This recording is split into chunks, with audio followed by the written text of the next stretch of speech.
And we're live.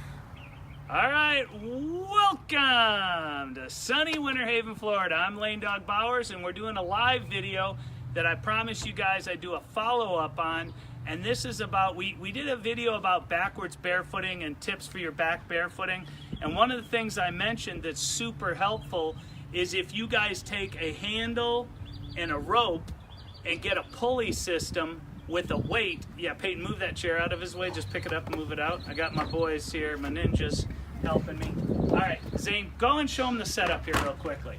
What we've got, I'll come in here. It's sorry about the shade and all that. This different lighting. Looks great. We got a weight here. We've got about 70 pounds there, and then up here I've got a pulley. It's actually pretty rusted, so it doesn't work as well as at a gym pulley. And we were going to shoot this in the gym, but it was a little too noisy. It's not perfect lighting, but we're going to get it done for you guys. So here's the deal. If you guys want a great way to practice backward, instead of hooking this handle and working your position with a handle, that doesn't really give you a good dynamic sense of what you need, the amount of resistance you need in your barefooting.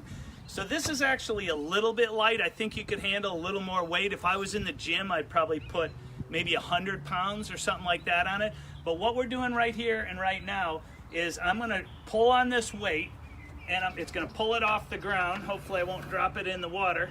And now there's enough weight actually on this to where I got to think about it. When I get around backwards here, I'm going to get into position, put my head up, shoulder roll, meat hook, pinch my butt out, bouncy trouncy. These are the basics of the back position. In case, I guess I should really quickly go over it. But again, shoulder roll is rolling your shoulders to the back. Meat hook is rib up. Power band is pinching your butt. If I take the handle this way, pretend that, I know this is bad angle here, but pretend that you got a big gut and you're gonna pinch it down on the handle. Use your low abs, and I'm pinching it in here.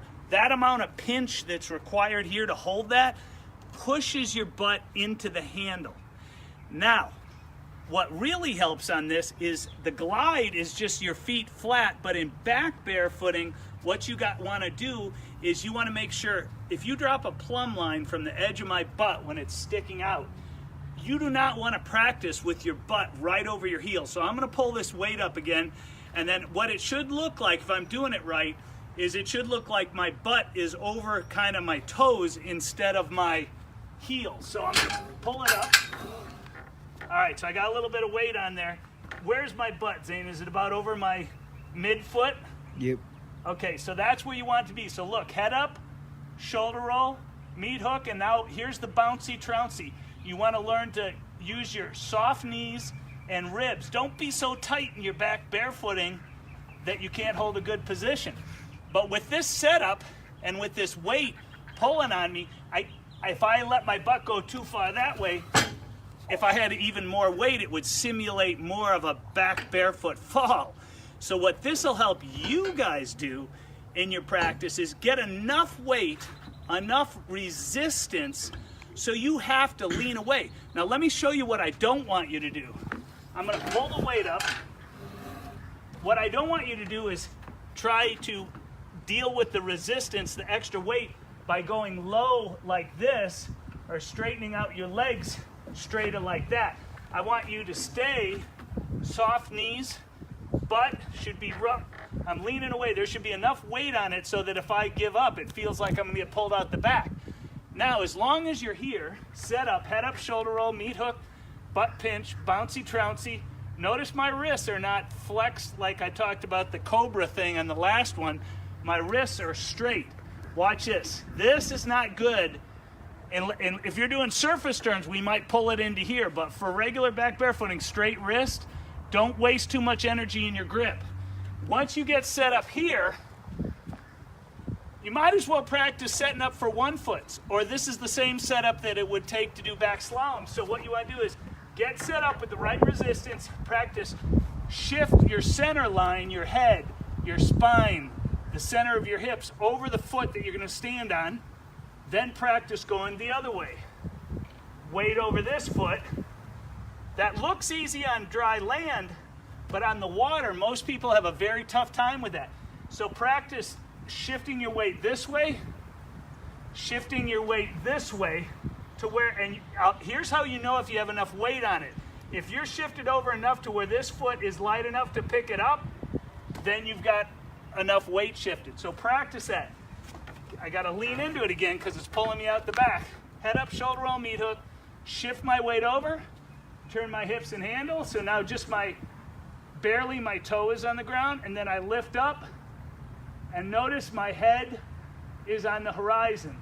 This is way worse than this right here. You want to get used to keeping your head and shoulders at the right height.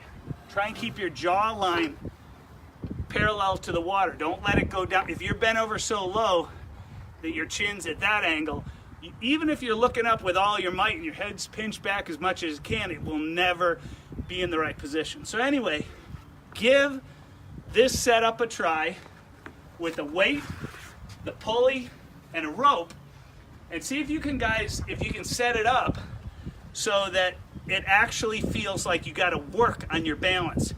And then if you want to, shoot a quick video and send it to me, or some pictures of your setup, and let me know how it goes. So anyway, again, you guys, do me a favor, like this video, share it wherever you can that's going to help anybody who's back barefooting. And by the way, you should be able to do all this at super slow speeds.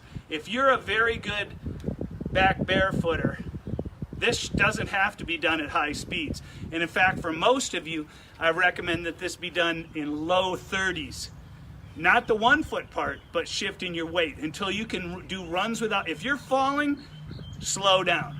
You need to be able to perform the weight shift part at the slower speeds.